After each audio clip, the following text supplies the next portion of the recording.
ಗಾಂಧಾರ ಕಲೆ.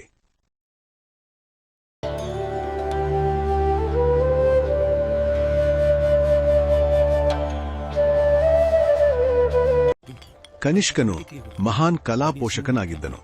ಆತನ ಪ್ರಮುಖ ಕಟ್ಟಡಗಳು ಮತ್ತು ನಿರ್ಮಾಣಗಳು ಹೆಚ್ಚಾಗಿ ಗಾಂಧಾರ, ಮಥುರಾ, ಕನಿಷ್ಕಪುರ ಮತ್ತು ತಕ್ಷಶಿಲೆಗಳಲ್ಲಿ ಕಂಡುಬಂದಿವೆ. ಕುಶಾನರ ಅವಧಿಯು ಗಾಂಧಾರ ಕಲೆಯ ಅಥವಾ ಗ್ರೀಕೋ ಬೌದ್ಧ ಶೈಲಿಯ ಬೆಳವಣಿಗೆಗೆ ಪ್ರಾಮುಖ್ಯತೆ ಪಡೆದಿದೆ. ಭಾರತೀಯ ಮತ್ತು ಗ್ರೀಕ್ ಸಂಸ್ಕೃತಿಗಳ ಮಧ್ಯೆ ಮುಕ್ತ ಸಂಪರ್ಕದಿಂದಾಗಿ ಗಾಂಧಾರ ಕಲಾಪರಂಪರೆ ಅಂದರೆ ಗಾಂಧಾರ ಸ್ಕೂಲ್ ಆಫ್ ಆರ್ಟ್ ಎಂಬ ಹೊಸ ಕಲಾಪರಂಪರೆಯು ಉಗಮಿಸಿತು.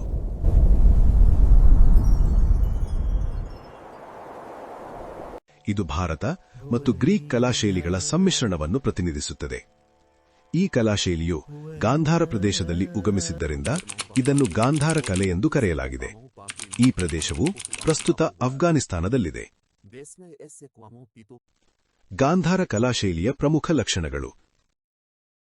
1. ಈ ಕಲಾಶೈಲಿಯಲ್ಲಿ ಆಳಿರ್ತರದ ಗೌತಮ ಬುದ್ಧನ ವಿಗ್ರಹಗಳನ್ನು ಕೆತ್ತಲಾಗಿದೆ.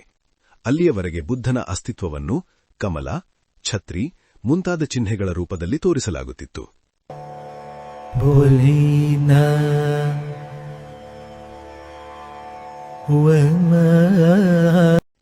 2.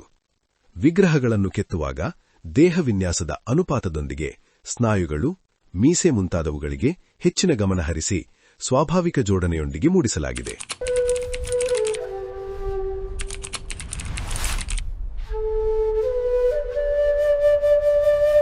ಕಲಾಕೌಶಲ್ಯದಿಂದ ಕೂಡಿದ ಈ ಕಲೆಯ ನಮೂನೆಗಳಲ್ಲಿ ಬಟ್ಟೆಯ ಮಡಿಕೆಗಳು ಮತ್ತು ನೆರಿಗೆಗಳನ್ನು ತುಂಬಾ ಸೂಕ್ಷ್ಮವಾಗಿ ಮತ್ತು ಕಲಾತ್ಮಕವಾಗಿ ಪ್ರದರ್ಶಿಸಲಾಗಿದೆ.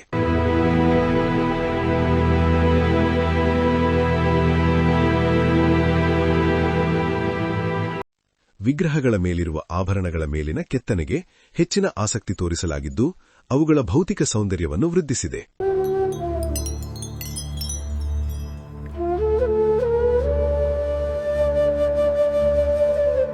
ವಿಗ್ರಹಗಳಿಗೆ ಮೆರುಗು ನೀಡುವುದು ಅಂದರೆ ಪಾಲಿಶ್ ಮಾಡುವುದು ಈ ಕಲೆಯ ಪ್ರಮುಖ ಲಕ್ಷಣವಾಗಿದೆ.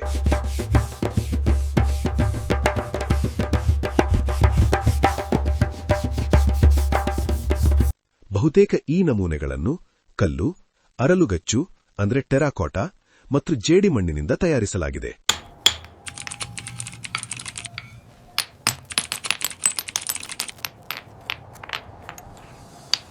ಈ ವಿಗ್ರಹಗಳಲ್ಲಿ ಬಳಸಲಾಗಿರುವ ತಂತ್ರಜ್ಞಾನ ಗ್ರೀಕ್ ಶೈಲಿಯದ್ದಾದರೆ ಅದರ ಆದರ್ಶ, ಸ್ಫೂರ್ತಿ ಮತ್ತು ವ್ಯಕ್ತಿತ್ವ ಎಲ್ಲವೂ ಭಾರತೀಯವಾದುದಾಗಿದೆ.